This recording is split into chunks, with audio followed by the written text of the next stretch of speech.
talk to them. Ideally, groceries and all that. Takes about an hour. God, what the hell, they said the consumer price index was up 28% since 2019.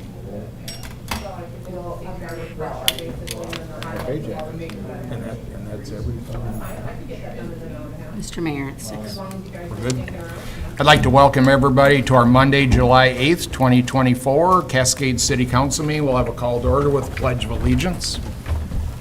I pledge allegiance to the flag of the United States of America and to the republic for which it stands, one nation, under God, indivisible, with liberty and justice for all. Roll call. Oliphant. Here. Hush. Here. Gale. Here. Delaney. Here. I need a motion to approve the agenda. I'll make a motion to approve the agenda. Motion by Oliphant, I'll second. second by Delaney.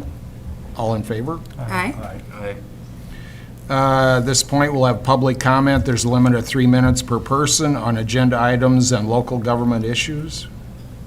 There's a noise ordinance on the agenda, and I skimmed it because I've been really busy, got house guests coming, and I really didn't have time to study it.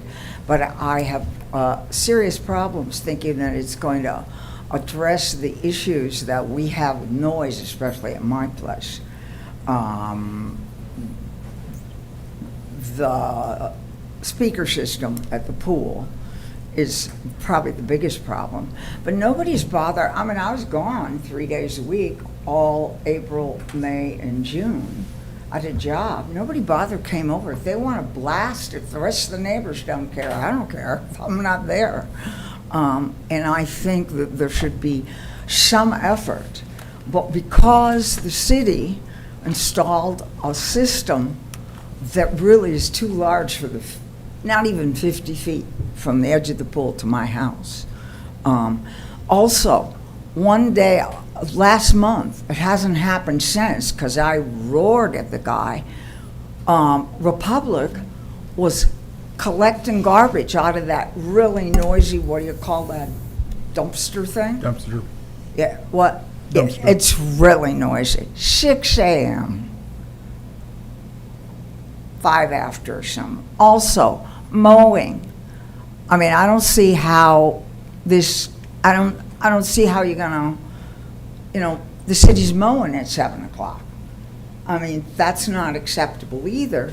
And the number of hours that the decibel level is unacceptable. I mean, the swim team has become really great. They don't turn on the music at all. But they got to really yell loud because the kids are in the water and they're making a lot of spasm. So there's nothing that can be done about that. It was just a mistake to put a public thing like that into a neighborhood. And, when I don't use air conditioning, I don't need it, I got 50 trees.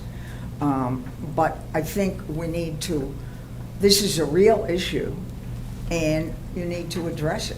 And it's not just with me, it's mostly with me, because what's between me and the noise, a chain link fence. Also, this is an ancillary issue, and I don't know, but it would come up eventually. There are plans to put a pickleball court in Oak Hill. That's also a neighborhood. My sister's neighborhood is in court in Florida because the pickleball courts make a lot of noise. Man, those balls make the loudest crack. You get 6 courts with 20 people playing, you're gonna have complaints. Thank you.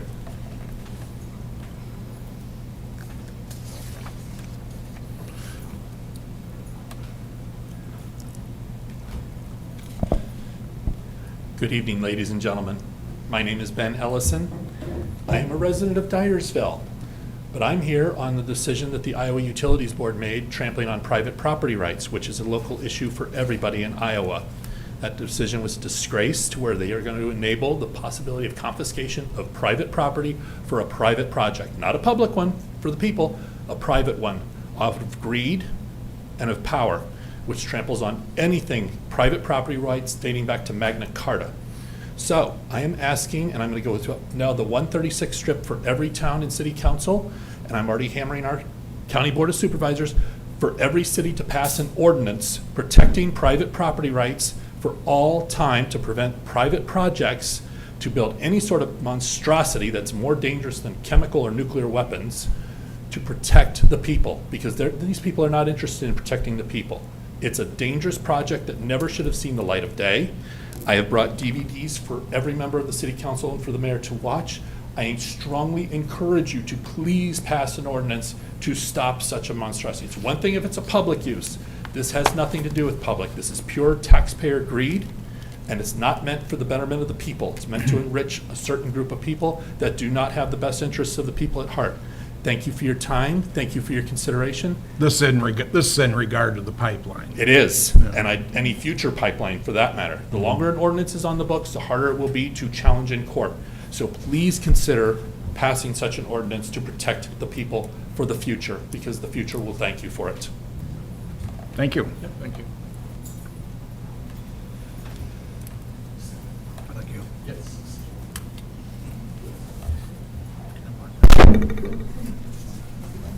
Thank you. Yeah, can't watch it. You can just give it to us and we'll keep it for City Hall. Thank you. Number 6, consent agenda. Minutes, City Council 6/24/24, July 8th, 2024. Claims, liquor license renewal for JL Holdings Incorporated doing business as Calmus Club 528. Is there any concerns about the consent agenda? Seeing none, I need a motion to approve the consent agenda. I'll make a motion. Motion by Delaney, Second? second by Oliphant. All in favor? Aye. Number 7, update on purchase of camera system for City Hall EMS Center and Parks. So, as you know, we discussed this at the last meeting. As I updated you in the memo, Mike attended the park board meeting, went through that with the park board. I think the park board is, as a concept, fine with cameras in the parks. I think they had a couple more concerns about the pool. We kind of talked through that a little bit and had talked about the fact that we did not intend to put them at the pool this year anyway, so that gives us more time. And then we said that we would try our best to try and figure out something for some other prices. So I've reached out to other cities, just because I probably have a better chance of getting a response from other administrators. And I think I've connected than just Mike calling as a kind of unknown person to other communities. And so we've connected with the company that does Asbury and Dyersville. And then I got some down from the Quad Cities as well that are companies from Iowa. So I guess for Mike to update the council on any other new news. Yeah, I'm still waiting back. I got a few more connections to make there, and then I'm just putting out phone calls, waiting back for numbers, basically, trying to get information off of what their systems are and stuff. So I'm hoping this week sometime, hopefully I'll have some of that all wrapped up. But till then, we came out of that meeting going into a holiday weekend. Everybody's busy. It's Mondays usually, so we'll see how it goes. Does council have any new questions that they want answered? Mike, have you discussed it with Dubuque at all, City of Dubuque? That's where she reached out to Asbury and coming in. I haven't gotten anything back from them yet, as far as like anybody that I reached out to yet, but I'm hoping. Several years ago, I had a brief conversation. I mean, there's one individual that kind of oversees the projects. I mean, if you got a name and number, that'll be I don't good. have it. Okay. You may make a call in there, I assume. The assistant city administrator is going to get back to me, but she was on vacation last week, so. Who's this? In Dubuque. The, The city of Dubuque, I reached out to, and their assistant administrator, like in my position, Okay. but one below, was on vacation last week and wasn't responding to emails, I think, until okay. today. So. I'm just saying, but there's one, it was a few I'm years ago, I assuming just happened to run there's- into yeah. to a person, and there's one individual that pretty much oversees that whole program and everything. Yeah, we'll get in touch with them. I had a question on the, like, how we're gonna pay for it all, and like, so, the park board, how are we, like, we're not charging the park board, we're just gonna pay for this, correct? The city is? Well, as I explained to the park board, all departments get their money from the city council. And there was a little bit more money put in there this year this year, meaning that we just started in July. So it comes out of the park board's budget, but there was a few extra dollars put in there for stuff like that, so yes. So, understood that, but why are they like, if there's city cameras, why is the park board responsible for paying for it? Because the park board doesn't pay for anything. The taxpayers via the money from the council. Right, but like, if we're using that money for parks, like, to me, the cameras have nothing, I mean, I know they're in the parks, but they don't have anything to do with the parks. So I don't understand why it would, like, I know we're giving them allotment of money, but I don't understand why the cameras have to come out of that allotment. Because we increased the allotment. So that's what I'm saying. Like, it's $55,000, let's say, and it was a priority of the park board also to have those cameras. So, I mean, we can look at where we take it from once we have the final numbers, and if you want to say they get more money and don't have to pay for cameras, then you have to come up with another place. But I put like a little bit in the PD's budget, a little bit in the city hall budget. Like, we put money in different places. Sure. Which makes sense. I just am wondering, like, could we have, instead of having it where we have to give each department more money, could we just have like a cameras, like? I mean, you could, but you have to remember that from a perspective of telling the story, like a budget should tell the story. So if you protect the parks with cameras, or the PD with cameras, or City Hall with cameras, it should be charged to those accounts. That doesn't mean you couldn't create a camera account, but if we had them at water and sewer, it should be in their budget. So it's, you know, like, it's just where it's charged. It's kind of like streets go into their own, Sure. you know, water goes. Yeah, I was just trying, I mean, I get it. It's It just like, seems it's just so that you show where you're charging it to is where the cameras go. So if you never had any cameras at City Hall, then why would you charge City Hall? If you never had them at parks, why would you charge parks? But if you have it, and it is an expense to operating a park, you know, even though it's a tool, say for the police department, it's still, like, the only benefit is if there's crime at the park. Yes, maybe a couple of them point to a street crime that someone's just driving past, but to me, it's just everything we do, we charge to the right place. Okay. That's all. That makes sense. It just. And if they need more money, then they need to, like, if it's 55,000 instead of 50, and 5 of it is whatever, if they want to spend that 50 and then it goes up to 60, then the council can give them more money, but it still needs to be within the budget with which it's being charged. That's just like proper accounting, I would call it, not whose money it is. Sure. It just seems like more work for you guys administratively to like have to Trust me, when I figure it code out. the bills, yeah, Kathy sometimes has 16 account numbers, it feels like.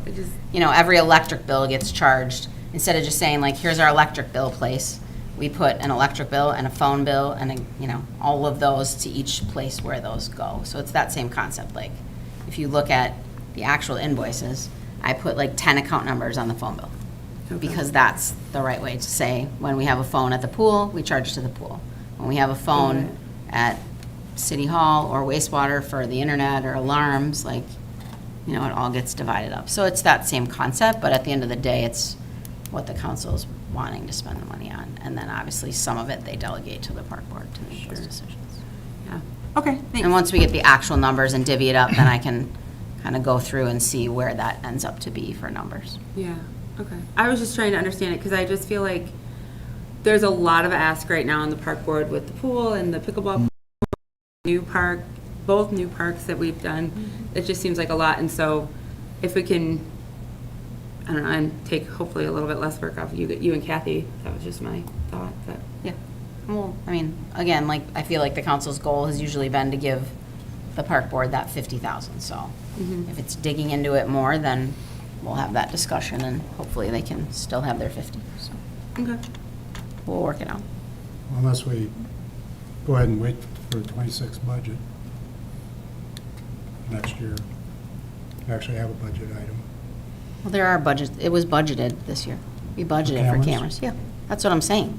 Like, we put money, but it doesn't say cameras. It's like in capital or I know, but, improvements. I mean,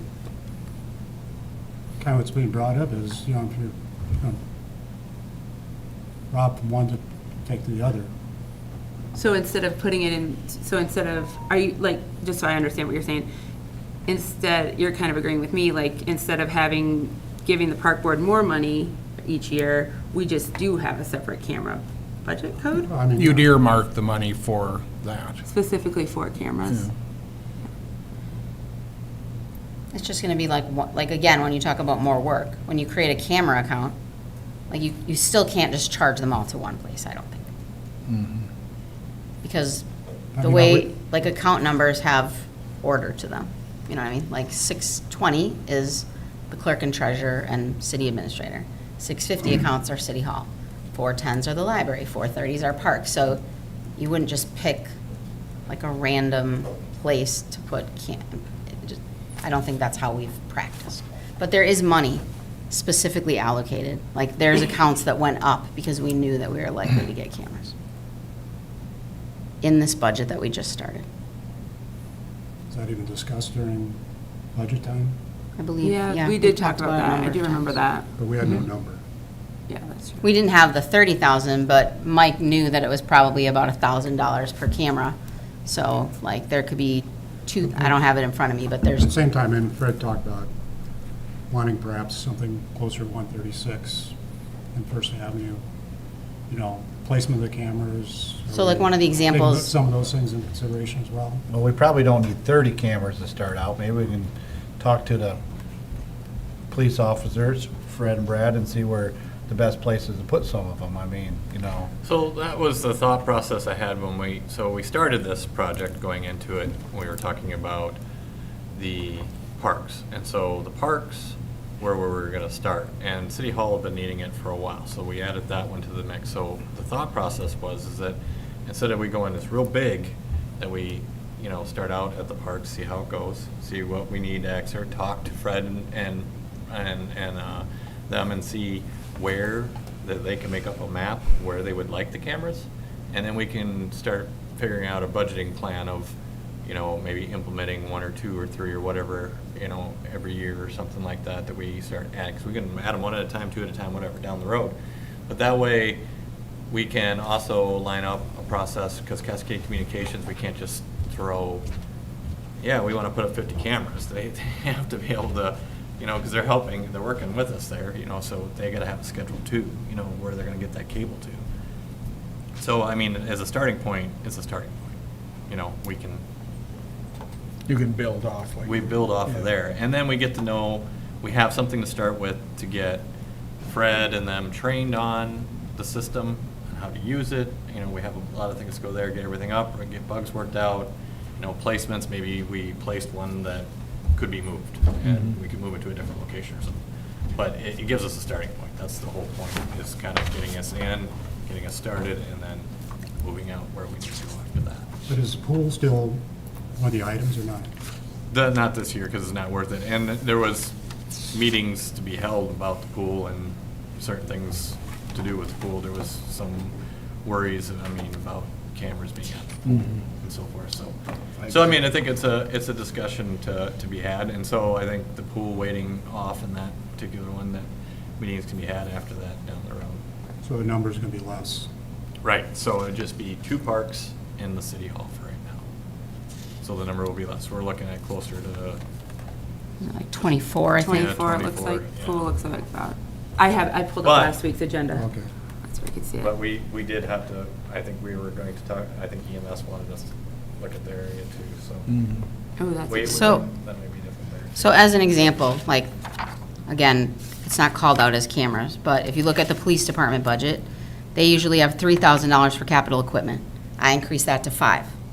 So is that the police money, or is that that was me saying they normally get 3, we're increasing it to 5. And then when you go to like ambulance, they had 20 in the past, I upped that to 25, which we probably don't need that much, but they want one at theirs, which they requested that after we talked about it the first time. At the parks, they normally have $2,000. Well, first of all, we increased the park improvements from 50 to 55. And then their capital equipment this year was 2,000, meaning the year we just ended, and I upped that to 6. So Okay. they have 11,000 more dollars. That's not their money. So I put in more money for them because that was a priority, and if we're gonna put it in the parks, that's where it should be paid for. So they're not getting less money, they might just not be getting more money, but they're not getting less, or we're not taking from the pay for cameras if the council decides that.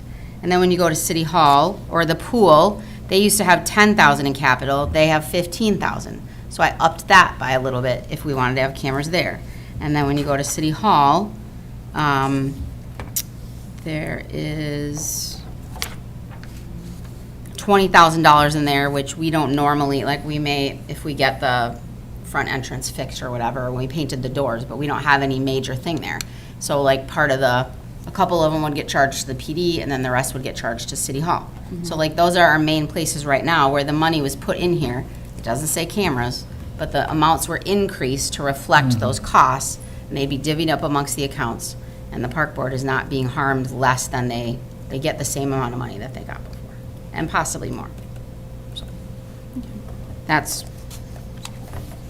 to me like where it was I kinda just divvied needed up. way more of that explanation, and that helps me to understand Yeah, it so better. nobody's like, now you only get 40,000 because we're gonna spend 10 on cameras. Like, that's not the intent. Sounds good. Any other But that questions? was EMS, I don't know if you guys are supportive, but Kim did reach out and say that they would at least like to have one like main exterior camera there. So maybe that puts it back up a little bit and part of the pool. You know, obviously the pool we're not gonna do, but they would That like does it to make be there. sense with the amount of money and equipment out there. Yep, So you'll report back in 2 weeks? yep. I'm hoping to have a lot of information done by the end of this week. We'll see how it goes. Thank you. Number 8, consideration of ordinance number 15-24, water services, abandoned services, and lead pipes. This is the second of 3 readings. So again, this is kind of based on the Flint, Michigan kind of scenario across the entire country of making sure that as we find lead services, that we are clear in our local code encouraged by the DNR to make sure that when we know about those, that we no longer allow anyone to repair those, but that we force those to be replaced because of the uncertainty of potential lead poisoning from those pipes. And we did find our first one, met with the gentleman and have asked him, and he's agreed to replace his lead. So a lot of times we think it's that, but until a service is dug up and you can actually visually see it, that's the only way that you'll know for sure. So this would be a second reading. I need a motion. I'll make a motion. Motion by Delaney, I'll second. second by Oliphant. Roll call. Hush. Aye. Gale. Aye. Delaney. Aye. Oliphant. Aye. Number 9, consideration of ordinance number 16-24, noise ordinance, and this is the first of 3 readings. So, kind of the gist of this noise ordinance. First of all, Brad spoke to me, and I think Eric is here. He works in Monticello under their ordinance. So if you look on page 14, there's a couple references to property lines under the test measurement section, which would be 3-18-4, and it refers to property lines, like how far off of a property line. Brad's suggestion was dwelling, but I think we should also say structure, just because a dwelling would refer only to residential and if it was a commercial property. So we could say dwelling or structure. So basically that would be meaning that you're measuring it from where someone's hearing the noise as opposed to just the edge of their property line. So under sub 2 and 3 is where the suggestion then would be, instead of and the property line, audible, not and, but is plainly audible 100 feet beyond the dwelling or structure versus property line. So there's that. So the basic, just to kind of explain the basis of this, is that our ordinance currently doesn't really, it has one sentence about noise. And so obviously we leave room for interpretation for everybody.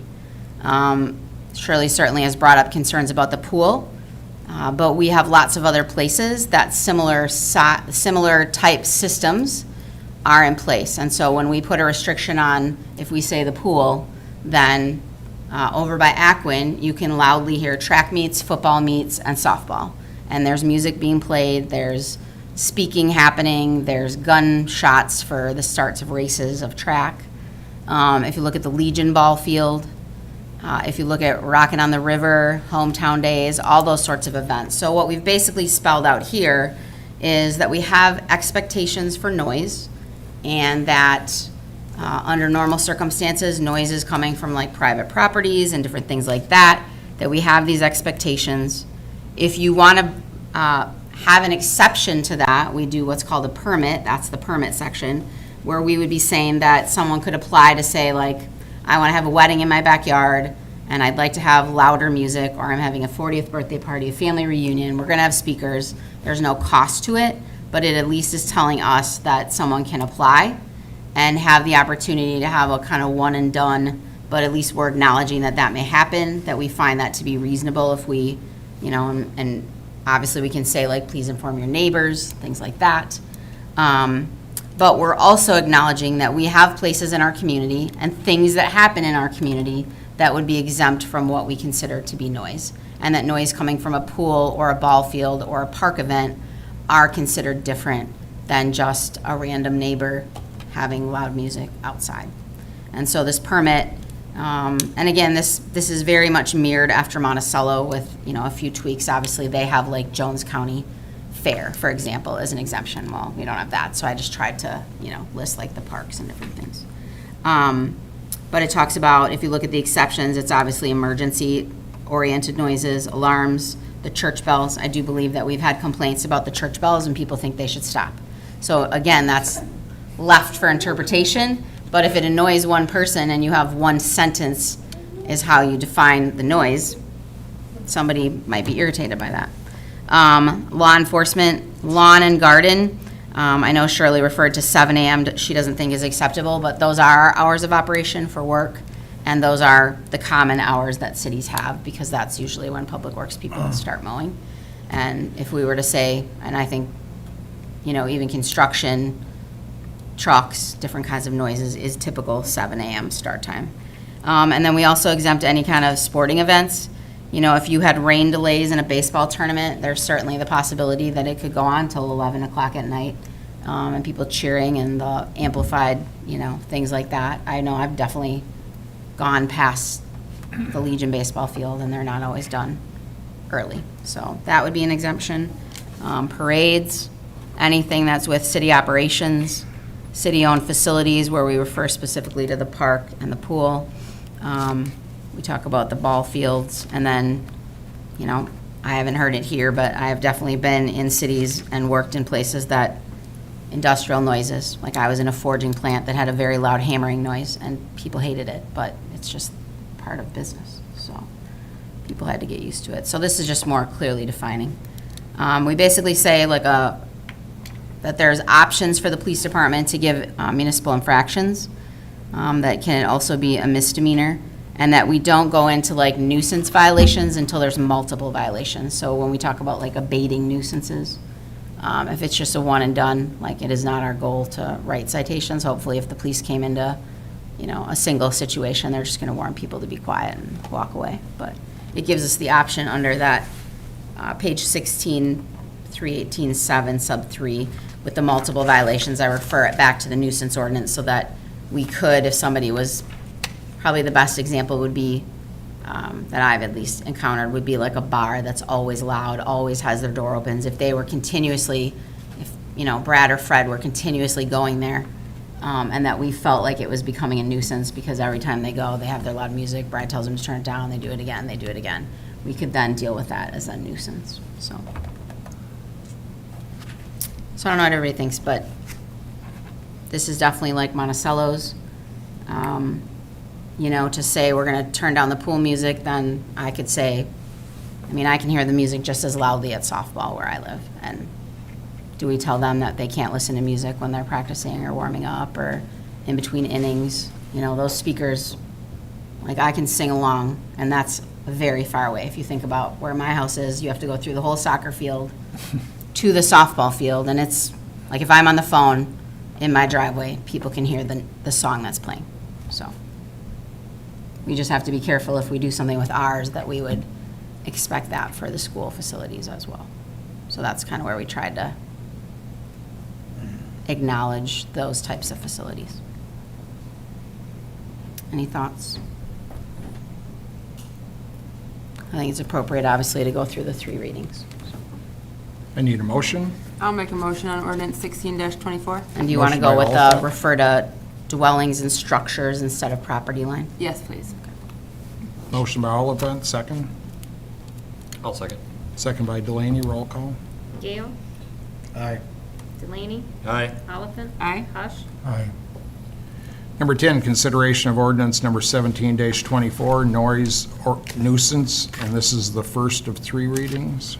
So this just kind of pertains to linking the regular nuisance ordinance back to this new section, because it's not right in the nuisance ordinance section. So you'll see here in sub JJ, in the current nuisance ordinance, I refer to the use of amplified sound creating a disturbance as outlined in, and then I refer to this new section, so that we're cross-referencing appropriately instead of it just saying, and that's where you can see right now, all we say is it's a noise or annoyance to others, so. This is just, to me, kind of a cleanup of what we currently have, if you're gonna go with the new section that you just approved the first reading for. I'll make a motion on ordinance 17-24. Motion by Oliphant, Second? second by Hush. Roll call. Delaney. Aye. Oliphant. Aye. Hush. Aye. Gale. Aye.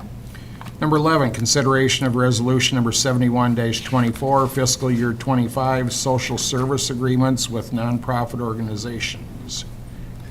So we have, these are basically the same groups, same amounts that we've given in the past. The main reason that I brought them for sure tonight is that the Lions Club fireworks were on the list of bills tonight. So want to make sure that these get approved, and then we'll get those agreements set up. So these are consistent with what you gave last year.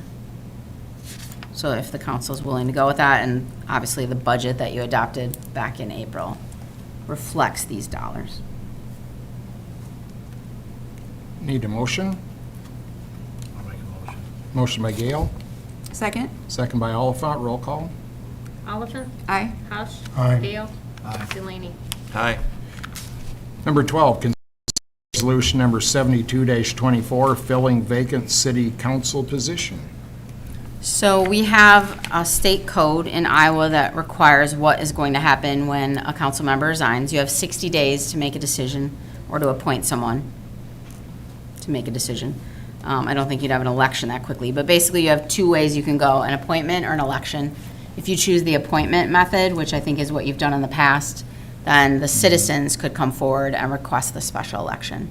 I believe that last time when you had the special election, it cost somewhere around $2,500. That is incurred by the taxpayers here. Nobody would pay for that at the county level. So what this, assuming that you want to go with what you've done in the past, this resolution states that we would advertise, and then to fall within the 60 days, we would make this appointment, assuming someone puts their name in by at the August 12th meeting. So 2 meetings from now, and that would be within the 60 days. And that I would then advertise. We have to have a legal notice in the paper. That would be, I think, between 4 and 20 days prior to that August 12th meeting. And we'll obviously advertise on Facebook. The requirement would be that it would be a legal notice in the paper, unless you want to call for a special election right away. What's everybody's thoughts? I'd rather appoint somebody than have to spend the money for an To election. go through, That's the way we've always done it. I haven't seen Yeah. no reason to change it. So then it would just be approving that resolution 7224, if that's what the council concurs with. I need a motion. I'll make a motion. Motion by Gale, I'll second it. second by Delaney. Roll call. Hush. Aye. Gale. Aye. Delaney. Aye. Oliphant. Aye. Number 13, discussion on update to personnel handbook. So Chantel had her attorney go through at the labor side, the handbook, and make sure that the things that we had missing, some of the kind of federal, like sexual harassment, things like that, were added to the handbook. I'm going to go through it now and just see if I have any comments or questions for her to send back. Her board had, the utility board had one discussion on it, and then we're kind of waiting in limbo for us to decide.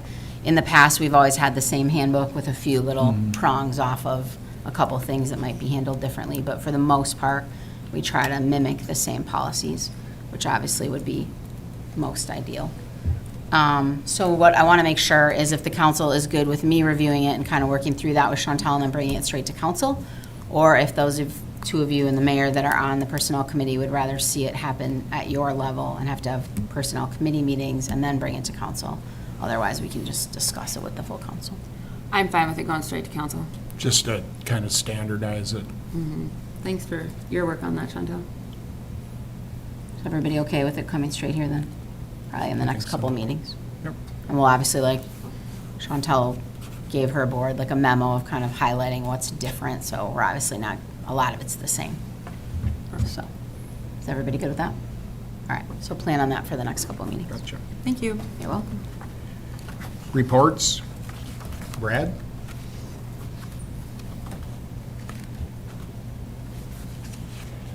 Well, I'm here filling in for Fred. He's on vacation, so bear with me. We're gonna start off, in the last 2 weeks, I just broadly looked at the reports. We had 27 reports. That's anywhere from a found dog to, traffic complaint or a speeding, anything, really. With that being said, we had 2 speed citations, 5 warnings, 1 no insurance, 2 arrests, in the last 2 weeks. Also, I wanted to bring up Buchanan Street. Buchanan Street, Are they getting better? People are getting better. It was tough at first. Since that started, so not the last 2 weeks, but for the last month, I say, I've done 27 stops down there at Buchanan Street. With that, the majority of them were stop signs. It's an educational, there's no citations given at that point. It's educational for people, and I tell people that. Of them 27 stops, there's 1 person from out of town, from Macokota. So it's 26 residents of Cascade. With that being said, that just tells you right there, they're used to no stop signs. So I don't want to penalize them, and I don't think it's fair to penalize people that you erected a stop sign and expect them to stop the first day. So I stop them, give them kind of educational background, what's kind of going on, and go from there, okay? Any questions regarding anything? Okay, that was easy enough. Thanks, Brad. Brad, just a second. I brought it up with Fred a month ago or something, just with golf carts, UTVs. There's just a ton of, There's a ton. there's a ton of no seat belts, 5, 6 people on a cart, kids hanging off them. Yep. I just wish, just for safety, there's no airbags, there's no anything. Yep. We need, in my personal opinion, we need to clean that up a little bit. If we, Yeah. at least warnings, to Yep. get people. And I know Fred, that's Fred's cup of tea, the golf carts and side-by-sides. He loves, it's educational at that point too. I think a lot of people get them golf carts side-by-sides and they think, oh, it's a free-for-all type thing. Initially, when I think we adopted it, then the DNR adopted it, the side-by-sides, we were thinking, hey, there's gonna be people peeling out. We actually don't have any of that, or speeding. It's like you said, multiple people in the back. I did have a report, I was unable to find them over the weekend, that had 3 people or 4 people in the front and 1 standing in the back. So I did not locate them, but yeah, we're trying to. Something off topic too, Friday night, I'm sorry, I think it's Friday night, we did have 1 person hit the bridge down here. I did not locate, I was in the office here roughly 1 o'clock in the morning, got the call, went up there as soon as I could. The person that's seen it all happen, he said, hey, you're 30 seconds, he's going that way. Deputy came down too, we were unable to locate him. But they did hit the bridge, and you can see actually the tire track. On the barrier. It went up, yeah, the barrier bridge. So you can actually see the tire track. Followed a little bit of fluid, I'm guessing probably washer fluid, up the street, and it diminished, and I was unable to locate it at that point. But yeah, well, we'll take a look at the side-by-side. I see kids on laps. Yeah. That's not safe. Yep. Thanks. Thanks, Brad. Thanks, Brad. Library furniture? Monica, Melissa, and I are going to Dubuque tomorrow to meet with Piggott again, to kind of see where they're at. Their goal was to get us back down to the budgeted amount. So we will see what they have. They were waiting, the biggest delay was the cost of the actual bookshelves, and making sure that's one of the big price tag items. So we will have an update after tomorrow and see what they give us. How much over budget was that? It was 40,000 is the answer to your question. But it's just us looking at pictures of furniture and trying furniture in their studio and then sitting down. So, can you go from this chair to this chair once you put the whole package together? Like, it wasn't like we knew what the prices were when we were picking stuff. It's just, you want comfortable furniture, not uncomfortable, read a book and sit in uncomfortableness. So It wasn't like we were picking things to purposely be over budget. It was just, let's give them feedback, kind of numbers. We were able to cut some areas of furniture, like when you actually walk in that space like we did. And we had, like, when you first walk in and you're looking at the fireplace area, like, there were 3 layers of furniture, and it's just not that big. So we had, like, we cut out the middle. So obviously you're gonna have, like, nice furniture and a coffee table in front of the fireplace, and then a small thing of furniture where you first walk in if you were waiting for people before you kind of disseminate. But then they had, like, this next piece, and, like, when you're in there, it's like you don't need 3 layers of furniture. So we cut that out, so we were able to cut some furniture things out, and then they said, all right, you picked a $800 chair instead of a $300 chair, and it'll still be nice. And then they were able to, they'll cut it down, and I think they were gonna bring us some of the new pieces that would be less expensive, so. But the biggest thing also was those bookshelves, you think like, oh, it looks kind of cool that you have a little shelf on the end just to set like a book to have it highlighted, and then that adds like a ridiculous amount of money, but you don't know that until they tell you that, so. Things like that, I think they had no issue believing that we could get to our budgeted amount, even though we were 40. My report? Yep. First item is well 6. We we received today in the mail the $112,000 check from EMC. So that is the amount that they're gonna cover. You'll recall I said that the estimate was around $180,000 to repair that. I don't think we'll know that for sure until they come back. I think they had planned on, by the time everything was in stock from the motor and the pump and the parts that had to be ordered, that should hopefully be in August or September. So then we'll know the final amount, but we're looking at somewhere around probably $70,000 out of the water budget that was unplanned. Highway 136 is going along well. We will be hanging door hangers for the second time to everybody in that neighborhood. Their water will be off during the day on Wednesday and Thursday. I have the door hangers ready. The guys will hang them tomorrow morning at like 7 to 8 o'clock. We're trying to give everybody at least 24 hours notice. And then we're also, just to kind of be cognizant of our Spanish-speaking residents in that area, that we have also made notices that are in Spanish, so that they're well aware of that as well. So the guys will do that in the morning for Wednesday, Thursday. The library's coming along good, still estimating, hopefully, that we would be able to take over the building in January, and then hopefully like the month of February would be when we'd start moving things over. We talked a little bit about the parking over by the tap room. I think all staff people have agreed that we cannot have parking from First Avenue to the alley. It's just too dangerous with how narrow it is and cars coming in there. But I have trying to get information about the adhesive parking lines so that we wouldn't be painting them. And Kleesner's, that you approved to do painting, was in town today. So I was on the phone with Steve trying to get that and figure out. It's not going to be a lot of spots because we still have to make them as a legal parallel spot. And if you look at like a vehicle like yours, it's almost 19 to 20 feet long at times. And so you're supposed to have a parallel spot is like 23 feet. So it may only be 3 spots in that area, but at least it's our trying to make an effort, and we'll try it. If it ends up that we feel like it's not safe, then we're going to have to reevaluate, because that's our concern, is just how everything's going to move around there and people not going around people trying to park. But it would be them between the alley and 2nd Avenue. So that's, hopefully, we'll talk about that more, but I'm working on that. A reminder that the pool bash is the daytime one that we're having this summer, and all the other 2 are at night, but it will be this coming Saturday from 1 to 5. Kids are excited. Yes, it'll be fun. It's a Christmas in July theme, so that'll be the theme.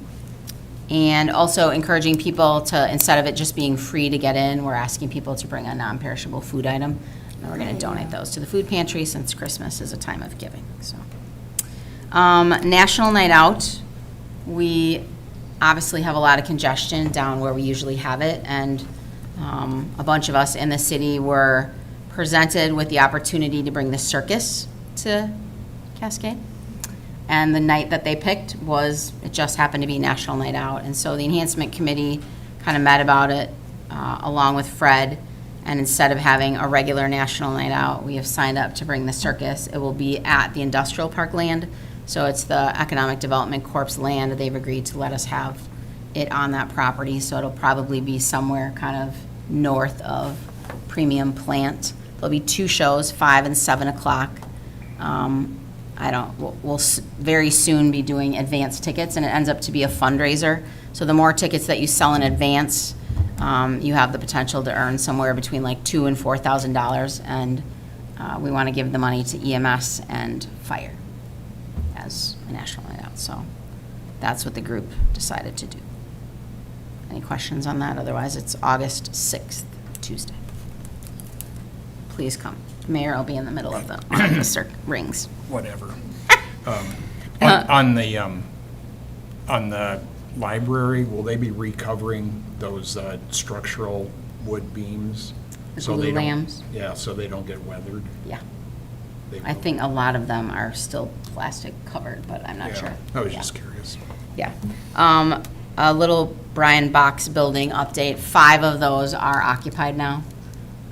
They have a lot more work being done on the second 5, but until the transformer is in stock, which there's lots of back order times on transformers, but until the next, we're using a temporary transformer on site there, so until the real one comes, they can't rent out anymore. So we're at capacity for the limited amount, but he's working on that. And then Fred isn't available this week, but he and I are gonna work on doing the advertisement for part-timers. Whether we don't get any or not, there's obviously a challenge getting officers full-time or part-time, but we're at least gonna advertise and try to create an eligibility list. It's just the few that we have on our list right now are often not available, so at least need to make an attempt, and if we don't find anybody, we know that we made an attempt. So Fred and I will be working on that. And that's all I have, unless there's any questions. I don't think so. Public comment? You have a limit of 3 minutes per person, only items on this agenda? The person in this room who's probably been to more city council meetings than anybody else is yours truly, as a council person, as a journalist, and as a private citizen. And my recollection about the way you replace somebody who, an open seat on council, is the last election's next vote getter gets the seat, and that would be me. And I think that we ought to go along. It seems to me that was how Buff Buffelli was seated at one point. Anyway, maybe we need to look into the history of council to see if that isn't the, I can point it to if that isn't the custom. Appointed. Right, Andy, before he quit, he was appointed. The majority of the time, we appoint. Well, that's all I have to say. Thank you. If there's nothing else for the betterment of the We've got community. another. Eric, sorry, Yep. not me. Jessica. My name's Eric Honda. I'm here to talk about the appointment for the vacant position. I would like to officially put my name into that appointment for the vacant position. I've been here for 7 years, come to grow to this community. My family's in this community. We do multiple activities. My wife's a coach. I'm a coach. We're involved in multiple things. I've seen this community its best. I've seen this community in some other aspects within my profession. I believe that this community has some issues that we need to work on, and that I'm one of the people that can have a good vision for that. So, I'll be Thank in, you for that. we'll have, so thank you for saying that. Yep. And then the official will probably be, they have to submit a letter, and I'll, since I have your email, once we get that ad out, we'll make sure that you get that directly, since you've expressed interest. Thank you. As for you, Shirley, as well. If there's nothing else for the betterment of the community, I need a motion to adjourn. I'll make a motion to adjourn. Motion by Oliphant, I will second. second by Delaney. All in favor? Aye. We be adjourned.